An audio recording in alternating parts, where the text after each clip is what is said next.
Hi everyone, we've just started the webinar, letting the numbers climb up nice and steadily.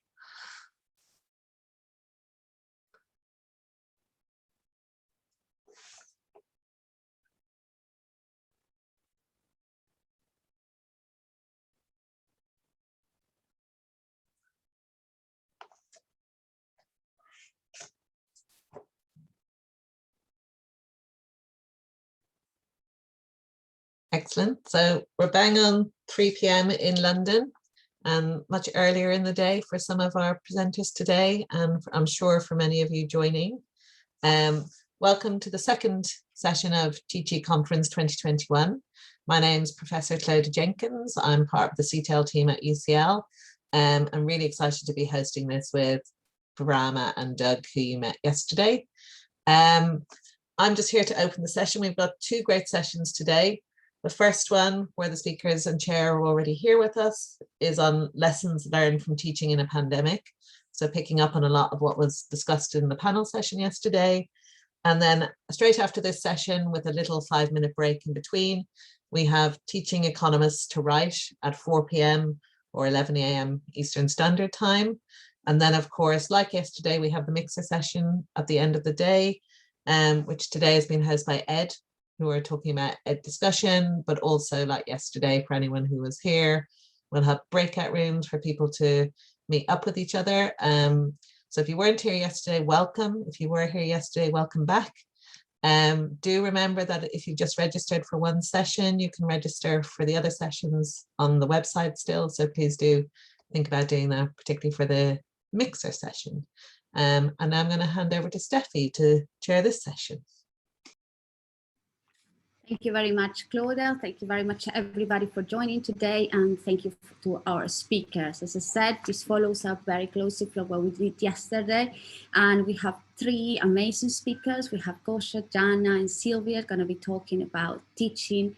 They're going to be lessons learned from teaching in a pandemic. And I'm pretty sure, like, if I compare what we did compared to last year, which was a really interesting conference about, oh my gosh, what are we going to do? I think 1 year later, now it's like, oh, actually, a lot of the things, we learn a lot and we like a lot of things, but have some things we are not really going to miss.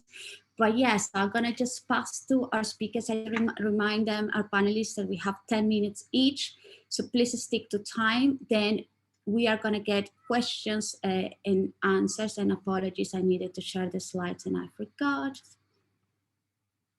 So let me just tell you some of the session housekeeping. So remember that the session will be recorded and uploaded on YouTube. If you prefer, you can enable live transcription. It's at the bottom of your screen. And this is what I was telling you just before, that use the Q&A function during the session. If it would be good if you can write the name of the presenter to who your question is directed, so that's easier for us. And we are going to collect the questions and answer the questions at the end. If you can see the question, so if there is a question that you find is particularly interesting, you want to be asked first, can you please identify this? You have to like it, and so they come up. If we do not manage to address all the questions, we are going to set up a document, a Google document on the CTEL website to kind of in which the speakers are going to address the remaining questions. And if you are tweeting or using any other social media for the event, just remember to use the Teach eConference 2021 hashtag. So I stop sharing now, and as I said, I'm gonna pass to our first speaker of the day. We're gonna go to Gosia from the University of St. Andrews, who's gonna talk about blended learning strategies, a pandemic case study. To you, Gosia. Thanks very much, and hello everybody. My name is Gosia Mitka, and I'm delighted to be here today and share with you my experience with blended teaching and learning. And greetings from sunny St. Andrews. I'll start by outlining explaining a little bit about the module that I will use in this case study. Then I will talk about the challenges that I encountered in the transition to blended teaching and learning and the solutions or strategies that I came up with to address these challenges. And I will conclude with students' feedback. So the module that I would like to talk to you about is an international finance module, and it's a module for MSc students. We have approximately 45 students, but they come from all over the world. And we have 2 hours lectures per week. They usually are in person and in-person tutorials. All the materials are available on our virtual learning environment called Moodle. And we have a class test in a classroom, a group briefing, and a final exam in normal times. The pandemic came as a surprise and has created various challenges, such as social distancing during tutorials and lectures. And this implied the limited in-person interaction, group work, and going to a whiteboard was a no-go. We also encountered problems related to limited rooms capacity. Because of the social distancing rules, lectures for students over 30 were cancelled, so there was no in-person lectures. And as I said, we had students from all over the world, and some of them were in St. Andrews, but some of them were studying remotely. So this created obstacles to communication, cohort building, and students did not have access to peer support network. All of this limited active learning, engagement, ability to learn from others, and collaboration. I will start by discussing some strategies that I introduced to facilitate learning during and after lectures. As I mentioned, we didn't have in-person lectures, and I had a choice to either stream my lectures online or pre-record videos and upload them. Not to disadvantage students from different time zones, I decided to pre-record the videos and upload them for students. Normally during in-person lectures, I would ask students during the lecture to engage them with the material, and they will usually discuss their questions with their peers, with their neighbor, and then we will discuss it in a large group. So to tackle this problem with online lectures, I decided to include slides with a question and a handout that I uploaded on Moodle with exactly the same questions. And I asked students to, during the video, stop the recording, go to the handout, and take a few minutes to just write a couple of sentences for them to engage them with the material. This allowed for engagement and active learning. These handouts turned out to be a bonus when students were revising for their exams. On top of that, I also decided to add a VLE activity. So on this slide, we can see the first item in blue are the slides uploaded in PDF version, and then the handout. And after a bigger chunk of material, I designed an activity that I normally would do in a classroom, but this time I decided to conduct it using a Moodle activity. So here we can see an example where students had to put themselves in the shoes of an economic advisor of Jay Powell, and they had to come up with 3 recommendations on how to overcome the problem related to US current account deficit. And exactly the same instructions were uploaded on the VLE, and students were giving responses anonymously. In this way, they could see their own responses and compare them to the responses of other students, and they actually engage in this activity. So here, this encouraged students to engage with the material, allowed them to actively learn and learn from each other. Now, let me discuss the tutorials. We still had some in-person tutorials for students in St. Andrews, but this in fact turned out to be much more challenging than the virtual tutorials due to the social distancing problem. So students were sitting 2 meters apart, wearing masks in a classroom, and they couldn't do any group work, they couldn't go to the whiteboard. So I encourage students to bring their laptops or any other device that through which they could connect to Microsoft Teams and use a virtual whiteboard in the tutorial. So from their desk, they could write equations, they could draw diagrams and provide answers to the questions during the tutorial. This increased the engagement, but wasn't ideal. The online tutorials went much better. They were provided, taking place on Microsoft Teams, and they were recorded. And I facilitated group work, usually taking place at the beginning of the tutorial in breakout rooms.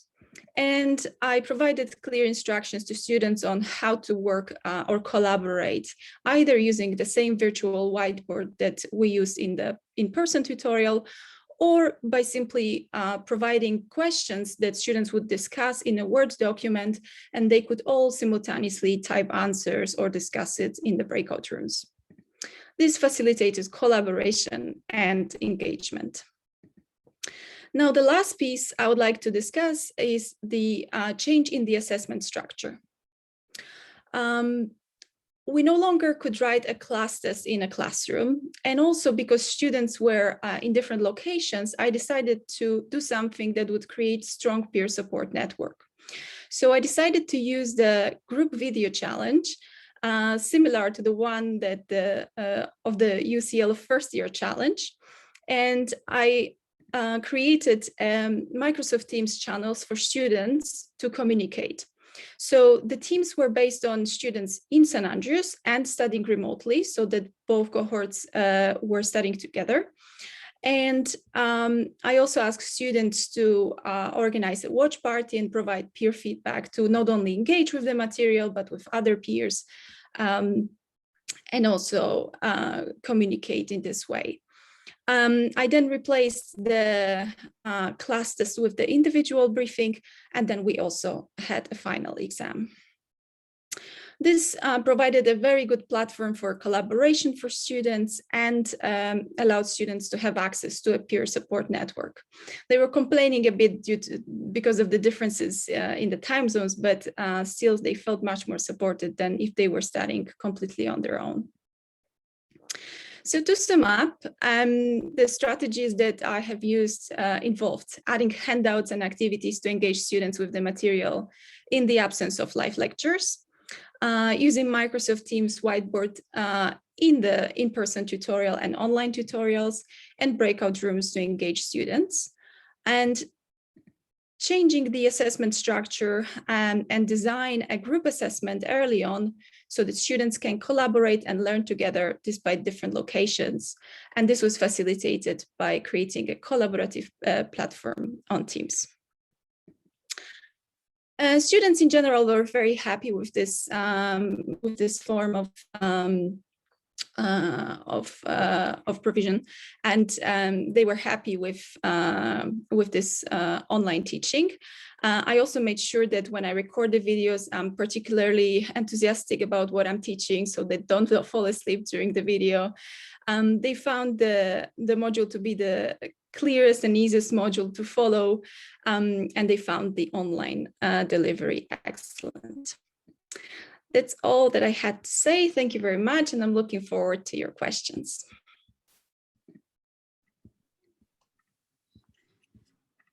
Thank you very much, Gosia. That's all interesting, and we have a lot of questions already in the chat, but I'm going to leave the questions till the end. Let's move now to Jana. Jana from Southampton University is going to be talking about breakout room discussions for the greater good, and I think that's going to complement very well Gosia's discussion right now. Over to you, Jana. Hi, everyone. Yeah, thank you for that, Steffi, and thank you for CTAL for organizing this great conference to allow us to reflect on a lot of things that we've all learned over the last year. So I'm going to focus on breakout room discussions in my presentation and what I've learned from this experience. So I have to be quite honest up front with this. This use of breakout rooms kind of came from a state of panic when we were planning about a year ago, not quite knowing exactly how teaching would take place over the coming year, and trying to think of how I was going to manage to keep students engaged. I kind of had visions of students in their pajamas on their beds, just consuming content, binge watching videos, which wasn't kind of ideal in my view. So how do I get them to interact with me on these modules? And how do I kind of cement the learning that I'm kind of passing across in an online environment that wasn't, you know, I couldn't see their faces, I couldn't see their reactions, I couldn't really get any feedback from them. So how do I cement learning in that environment? And I was also concerned about the student experience, and particularly with my cohorts, which were first year students and master students who had just arrived to a new university. I was really kind of acutely aware that they had no friends, they potentially knew no one on their course, and I really wanted to use my module to enhance their experience while with us. And so what I decided to do was to use breakout rooms. And this really came kind of from a creative place rather than from a strategic place. And I started dividing students into groups during my live online lectures and sending them off to carry out some tasks together, and in order to kind of achieve this engagement and this learning. I have to admit the first week was really tricky. A lot of the feedback was kind of, oh, my camera wasn't working. Oh, only 2 of us actually spoke during the discussion. Oh, my internet was a bit flimsy. So the first week was a bit tricky, but I was really open with them, and I carry out feedback every week. And I asked them honestly, said, just let me know if it was really rubbish and I'll scrap it. But enough positive feedback came through in that first week to kind of give me encouragement to keep going. And by the end of the process, so this kind of feedback that you're seeing now was towards the end, they all kind of really were on board, and the feedback I was getting was consistently better every week. It kept improving. So there was definitely something that they were learning, and they were kind of coming on board with the idea of the breakout rooms. I can see from this feedback that they kind of ticked both the learning objectives, but the engagement objectives and the student experience, because they enjoyed it, they learned, and they actually participated in this exercise. And so this kind of is why I decided to present this, the work I've been doing with breakout rooms, because I think that it was really a good success. When it was so overwhelmingly positive, I then decided to look at the literature, of course. So then I went to the literature and was like, obviously this is working for some reason that is not just, abstract. What are the benefits? Why are they enjoying this so much? And I looked into the benefits of peer learning, or collaborative learning, as some people kind of refer to it. And having students work together has a lot of benefits on many, many different dimensions. So first of all, it promotes deeper learning of the subject. So we go beyond just kind of knowing definitions or knowing how to draw graphs or knowing how to solve things, but actually going deeper when students explain things to each other, when students are questioned on their kind of ideas or their beliefs or their explanations, then they have to really link concepts together and go into that deeper level where they learn much more. It develops their skills that they use at university, but skills that are also going to be very beneficial to them out in the workplace. And students value this. They're very acutely aware of this when they learn new things. There's also, I was quite surprised to read, a lot of psychological benefits to peer learning. And these psychological benefits aren't just enjoyed during the process of peer learning itself, but also for their whole experience at university. So there are reduced dropout rates, improved experience of the program, and persevere also after they leave university and for a longer time period after that. So this is quite, I think, quite amazing thing that we can help facilitate. And my favorite pro or advantage to using peer learning is that actually they don't come to you as often with their problems, because they have a network of students that they can go to first, and they would much rather ask their peers than ask their lecturer or the module convener. And so you get a lot less questions about, oh, how do I do this? Oh, I've done that, but I've submitted the wrong piece of work. How do I change it? Oh, how do I solve this? They kind of troubleshoot between themselves. And the flow of emails that you get in your mailbox from panicked students actually drastically reduces. And so there's a lot of benefits, both to yourself as a module convener, but also to students themselves. So I thought, if I've convinced you at this point that it's something you might want to consider, I thought I'd share what I did in my modules. So as I said, I had 2 cohorts I used this weekly with With my first years, the kind of system we were in was that we had a lecture that was pre-recorded, so 1 hour of pre-recording content, 1 hour of online live content, and then we had a tutorial for almost the entire semester. In that tutorials where I allocated the breakout room sessions. That tutorial usually was a problem set kind of solving tutorial. I kind of changed that and we had some of that, but I added a lot more kind of discussion ideas because I wanted them to interact. And with my MSc, we usually had just 2 hours of recorded lecture time in typical year. I just recorded all that content because there was no clean break point, which made sense to kind of divide that. But I added an hour session that was live, and I used breakout rooms for that. I used breakout groups in Blackboard, but there's lots of other platforms that you can use this on. I always pre-prepared handouts so that students worked through the handouts and weren't just aimlessly put into a room to talk. They had something to do. I randomized them weekly, so every week they had different partners and they got to know each other as a whole cohort this way. And I divided a session into a kind of 15-minute introduction where I went through some concepts I wanted to reinforce, or I answered questions I received by email. I just did kind of my thing for the first 15 minutes. I sent them off for 30 minutes with solid interaction without interruption. And then we did a 15-minute debrief. And the 30-minute solid interaction together with the pre-prepared handouts are the two kind of, I think, key factors for success, really. And then I wanted to take the my last slide to focus on what I've learned from this experience. I have, first of all, had to acknowledge the importance of peer networks and collaborative learning. I think we often take for granted the fact that students will meet while they're on their degrees. They will meet in waiting to go into lecture halls. They will meet inside the classroom. And they will meet and form study groups, and they will help each other through the journey. But COVID kind of put a stop to that. And so removing them from that environment meant that it became much more important that we provided that for them. Importance to persevere despite teething issues. The first session is going to feel like it's rubbish. Ask students for their perspective. It will give you courage to keep going, but persevere through that because we might need to tweak some things. So I gave them 15 minutes in the first session, and that was clearly too little, which is why it went up to 30. But keep getting feedback from them, but I would say don't give up too quickly because it does take time to kind of find the sweet spot of it. I feel like we have a role to play as module leads to facilitate collaborative learning by setting group courseworks, by trying to encourage them to interact.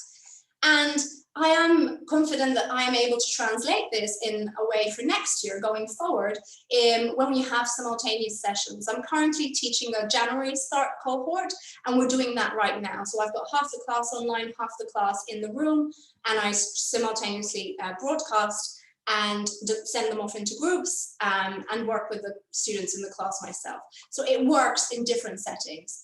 And finally, we're creating so many positive externalities with this by facilitating peer learning. So I really do recommend, if it's possible, because I understand not every module is the same, if it is possible to accommodate it, I would really recommend you give it a shot. And so that's all from me. I think I'm in my time. And thank you very much for listening, everyone, and I look forward to your questions.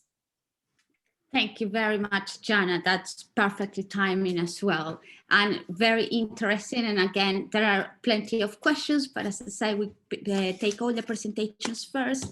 So we move to Sylvia Cook from Brown University, who is going to talk about revelations of student difficulties from reflective quiz responses on pre-recorded lectures. Again, I think it's very complementary to the discussions we have had so far. So please, Sylvia, over to you.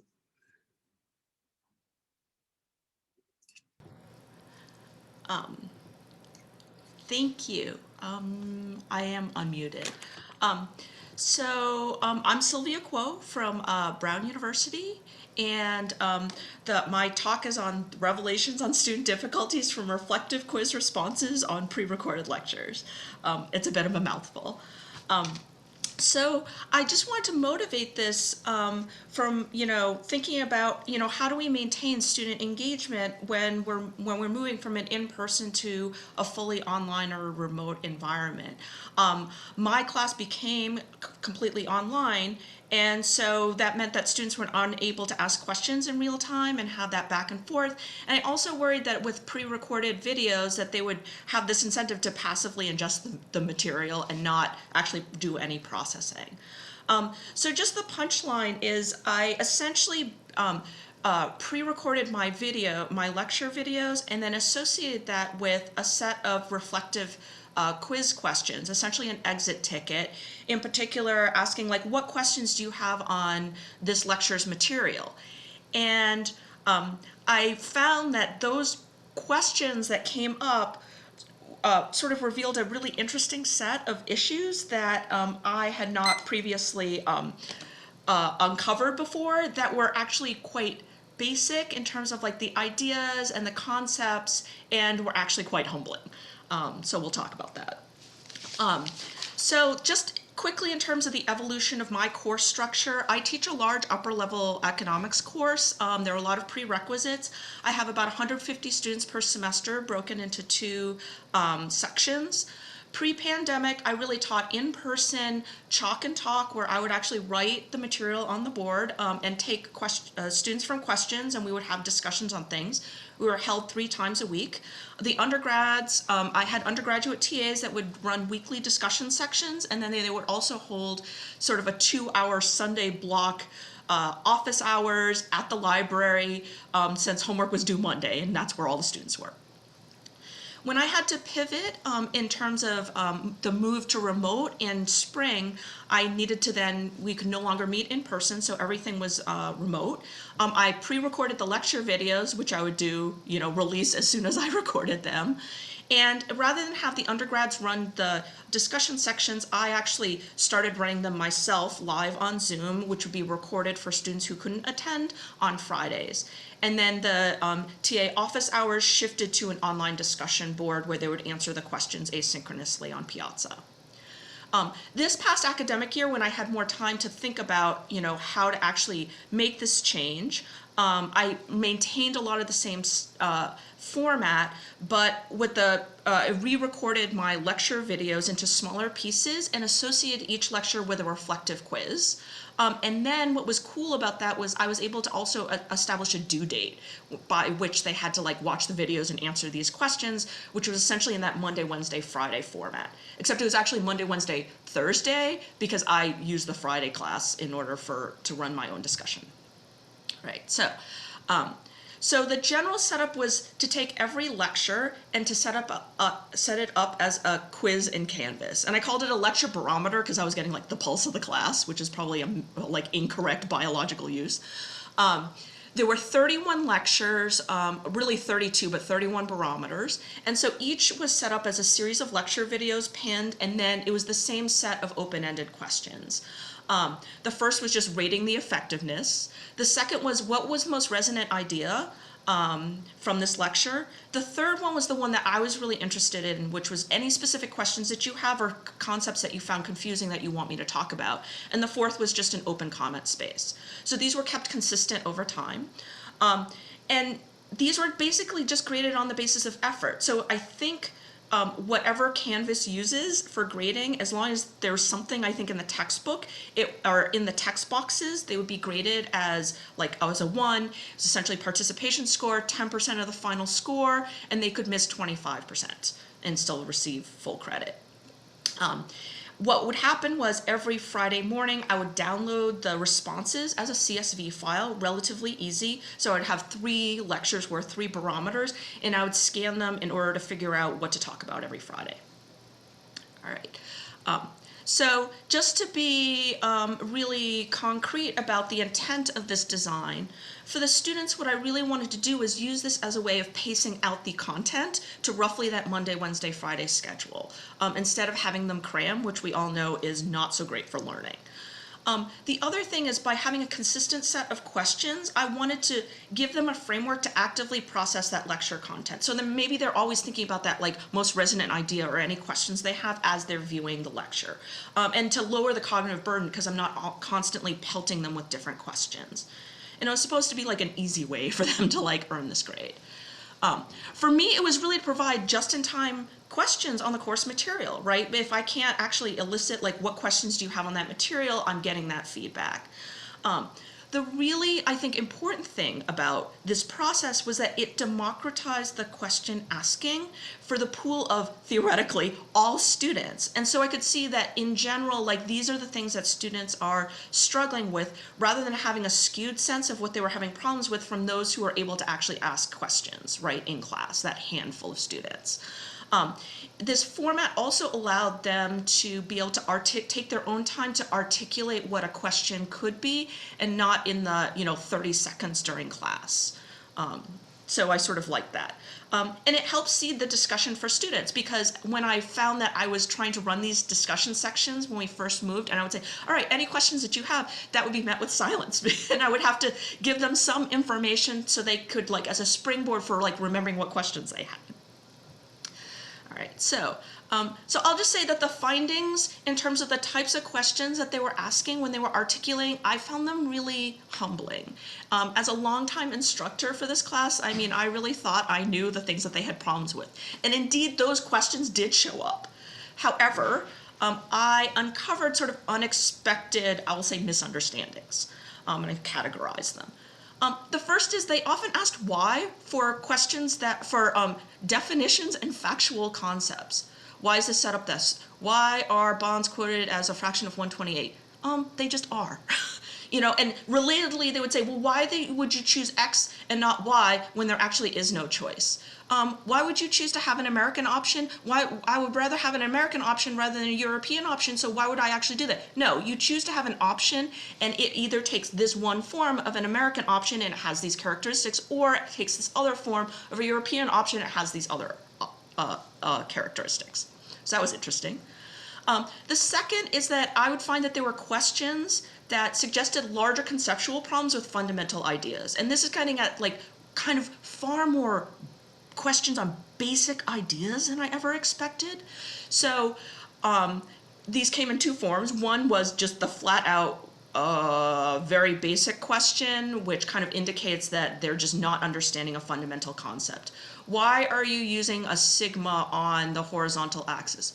Okay, this is now week 4. Sigma actually represents standard deviation. I've told you that this is a characteristic of investments in addition to expected return. We've done these graphs a lot of times. Okay, we need to catch up. But the second type, which I think is interesting, is, I'll call it the garbled question, where you read the question and you say, this question makes no sense, because the pieces of what you're putting together doesn't actually make sense, and you're misunderstanding this idea and you're misunderstanding that idea, and you're putting it together. And this is something that I actually want to spend more time unpacking. But remember, these types of questions are for the students that are maybe struggling a lot more with the material.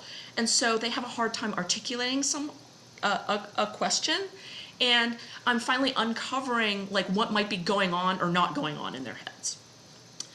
All right, the third one is probably for the more capable students, where they would understand the individual concept, like how to solve for, the price at which a margin, there's going to be a margin call for a stock when you're selling short, but then they would have difficulty in fitting that into the overall structure of, sort of like in terms of economics, and this is a market-based idea versus individual choice. And I found that interesting because I talk about that, but it was to kind of I needed to sort of bring that back to this is an overall theme, and these are how these different ideas are related together. The fourth one kind of came out in the live discussions, I think because I was eliciting some of these questions, but I found more examples when talking to students about the disconnect that students have between what they're learning in the classroom versus how they interact with the world for that material. So the class I teach is investment, so it's a finance class. And so students would say, okay, I see that we believe that markets are mostly efficient, and so we should just go ahead and invest with the market, therefore we should invest in index funds. So why isn't everyone investing in an index fund? And I would stop and say, well, last week you just told me that you were investing in GameStop, which if you recall, this basically was essentially speculation. So you think you can beat the market, so you don't believe that actually in your own behavior. And so I think that that was actually really interesting because you're hoping that economics is going to teach them about like how they're going to live their lives in the real world, and you're unpacking that. So the last thing I'll just mention is that because I was asking them sort of qualitative information 3 times a week for the entire semester, I actually noticed when they started burning out and flagging, and I could definitely see how the quality of responses were declining over time. All right, so my last slide is basically just lessons to keep in mind for the future, and these are ideas that I'm just sort of batting around in my head and considering. So, you know, the things that I'm sort of thinking about, and we can sort of have a discussion about it, is like, well, all right, clearly, how clearly am I defining terms? Like, is it clear that they're definitions? Maybe there's something going wrong with some of these things. The other is like, maybe there are ways in which I can give simple examples to illustrate an idea rather than going through like math with like a derivation with variable names. And I do that already, but I think the extent to which I need to do that more. So instead of saying I've got 2 stocks that are positively correlated and look, that means that their stock prices co-move together, which is true and I still talk about, it is better for me to say, so suppose we have the stock for Exxon and the stock for Shell. Oh, those are in the same industry, so of course those stock prices should mostly co-move together, and that's what it means to be positively correlated. The other thing is that, again, for sort of the better students, I found that a lot of them can apply like X formula to Y type of problem, but they're not understanding why they're doing it. And to actually make sure to bring it back to like, this is the like econ cognitive map, so they can remember that more, because oftentimes I would reference something that they should have known before, but they would have forgotten it. So to really, instill that. Apologies. If you can summarize the last 2 points in 20 seconds, that would be great. So the last one is just also being cognizant of that maybe these inarticulate questions from the students that are struggling are maybe the most precious, right? It's like information that I had not had before, and they might represent the greatest opportunity for me thinking about like how to better express myself, because it's somehow I'm not reaching them. So those are the things that I'm thinking, that I just have a minor caveat, just that my signals could be imprecise, because since this was effort-based grading, students could have just like written a throwaway question containing buzz terms. But so that's sort of what I was learning. I'm happy to hear your thoughts. Thank you very much. Thank you very much. Sorry for interrupting you, but I think that we have a lot of questions now on the chat. And so, okay, so I'm going to give 30 seconds to our audience to, sorry, yeah, I'm here, I'm back. I'm going to give 30 seconds to our audience to either put their questions or look through the questions that are already in the chat, and please like them. We have few very popular questions already. So I might start with that one. I'm going to start with Gosia. Well, sorry, I'll start with Gosia now, even if there was one more vote for another question. But Gosia, how well did Whiteboard work for student interaction? Unless the students have a tablet plus digital pen, writing on it is actually not easy, right? Yeah, that's an excellent question. And in fact, students were struggling with using the whiteboard during the in-person tutorial. They pretty much wanted me to write things on the board, and it was much less interactive. Also, the problem was that the tutorials were shorter because we needed to vacate the room so that other groups can enter safely. It worked a bit better during the online tutorial. I think a lot of students have an iPad or some sort of a tablet where they can write on it. So this worked well, and particularly well in the breakout rooms. So I was sometimes jumping into a breakout room to have a look at students' discussion and helping them, and I could see they were using it. But yeah, it wasn't as ideal as I would have hoped for. Thank you very much, Gosia. Something that I have used is actually either a Microsoft Word, that sometimes it's just easier for students to type if it's typing, and just create a group for that. Let me move, Doug, we have a question, but you haven't said who the question was for. So, so while you tell us, Gosia as well, but So if we can quickly address these ones, how did you enforce academic integrity in the online final exam? And then we move to a question for Jana. Yeah, that's the difficult thing. So the online exams were centrally administered, so we didn't have to worry about that. And this is also a reason why I decided to replace the class test with something the students were working on in their own time and not doing online. So yeah, it's a tricky thing. And it was a move from a closed book to open book, which basically required a redesign of the questions. So they sort of needed to be more challenging, and we're not asking for memorizing the content, but really the application of the material and applying it to current economic events. So it was tricky. I think this is what we're going to be talking about, I think, in the next couple of years as well. But let's move to Jana. What was your secret to get students to participate in the breakout rooms? There was this link to assessments. How do you check the progress? And perhaps we can link already Beth's question as well. Whether did you pop into the breakout rooms, or did you have some way to monitor if students were actually on task? So I think just can tell us a little bit more what you did in the breakout rooms. I'll start with the breakout room popping in. I did this in the first few sessions and then realized that, first of all, it takes a while to move. I know someone else asked the size of the cohort. I had 100 students in one and 120 in the other. So they're big cohorts. And so they had about 16 groups or something. So going between one and the other, I wouldn't even get to the end. So, and I interrupted them. So I'd walk, you know, I'd crash and I'd hear voices and then everyone would go quiet. So I wasn't helping, I realized very quickly. So I stopped popping in. You can see, so I used Blackboard Teams, Blackboard Collaborate from the breakout rooms. That's not Teams, sorry. And that shows you the My kind of activity. So you can kind of see which ones are active and which ones aren't. Some of them chose to speak off platform, and I allowed that because I don't mind. So they chose, so we had quite a few students in China who preferred to kind of WeChat the group work, and that was fine. I was happy with that. So I didn't kind of keep them to it. I wasn't too kind of pedantic to kind of monitor them.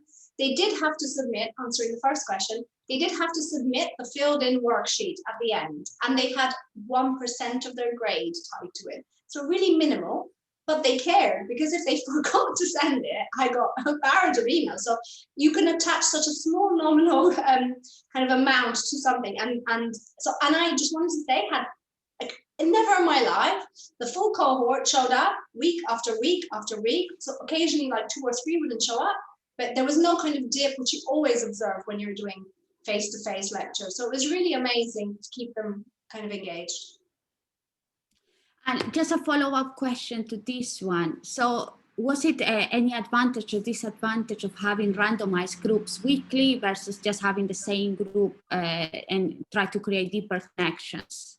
Yeah, so I did this because Blackboard doesn't actually allow you to pre-assign the groups, which I know you can do in Teams. You can do it at that moment, but it would take forever with the big cohort. So I had no option. But looking back, I'm happy they did, because they're, as I said, they were first years and masters. They hadn't formed kind of a group of people they knew. So I wanted them to meet as many people as possible. There were occasions where someone would come back and say, oh, last week was amazing, but this week, you know, only one person chatted in this group. And I said, look, stick with it. Some weeks are going to be better than others. You know, I'm not going to force people, because, you know, some people have genuine reasons for not participating, right? We don't know what these are. So you can't be too prescriptive and forceful. Overall, if most people are having a good experience, I was happy. You know, you can't really be too kind of controlling. You have to kind of, this is an exercise in giving away control. No, that's true. I completely agree. And, you know, at the end, we couldn't be there. So we have tried to kind of believe also what the students say, whether they can participate or not. Let's have a question for Sylvia, and then we come back to you, Gosia, because I have a lot of questions about assessment. But Sylvia, have you thought about in-class activities that directly address the students' difficulties you have found? So I think it's something that I'm sort of thinking about, because I'm still trying to really pinpoint and unpack the kinds of difficulties that they're having. You know, it's a quite high variance class, so that's actually, yeah, I haven't but it's something that I'm thinking about. Thank you very much, Sylvia. And Gosia, let's go back to you. I have a lot of questions. I'm going to try to kind of put at least two questions together. First is, what do the students do in the group video challenge? And perhaps you can link this to, did you have a rubric that you use to grade the individual briefings, and how much time did they take? And they sound like oral exams, which seems like a great way to learn what students actually know, but so hard to grade objectively. So if you can tell us a little bit more about the assessment. Yes, sure. Those are great questions. So the video challenge was a 3-minute video, and students were in groups of 4. And they were preparing a video to explain an international finance concept to a non-economic audience. And the concepts were, for example, what are foreign exchange interventions, what are currency boards, and providing an example, carry trade, currency crisis, basically the application of the material from this module. The briefing was about the economic impact of the pandemic on the chosen countries, the policy responses, and students were supposed to prepare a briefing for the International Monetary Fund to ask for help and what kind of help was needed. Again, applying the material that they have learned in the lecture. Both assessments had very detailed rubric. So for the briefing, I provide a 1-page feedback for each of the students. There are 11 criteria against which they are assessed. They have an example feedback form with example grade. And also I recorded a video that explains the assessment, what should they look at, what should they focus on, and providing all sorts of details in the absence of the in-person interaction. And similarly for the video. And as I said, students were also providing each other with feedback, so they were engaging with the material.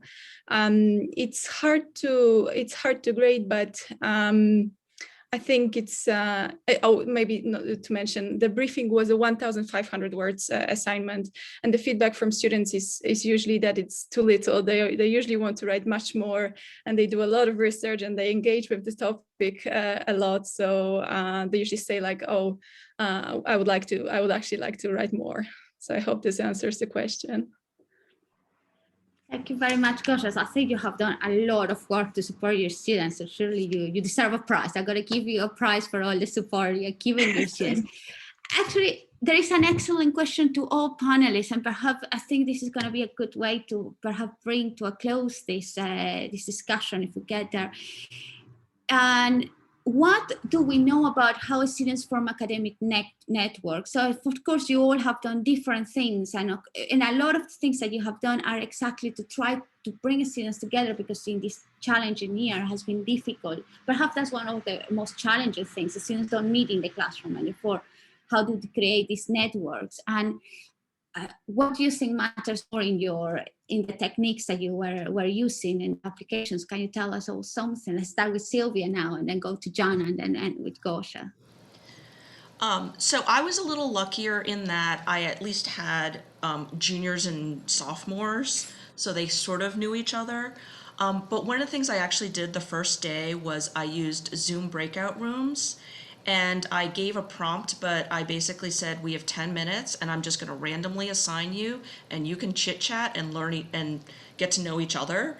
And then we would come back together, and I would crash into a breakout room and introduce myself, and then resort them.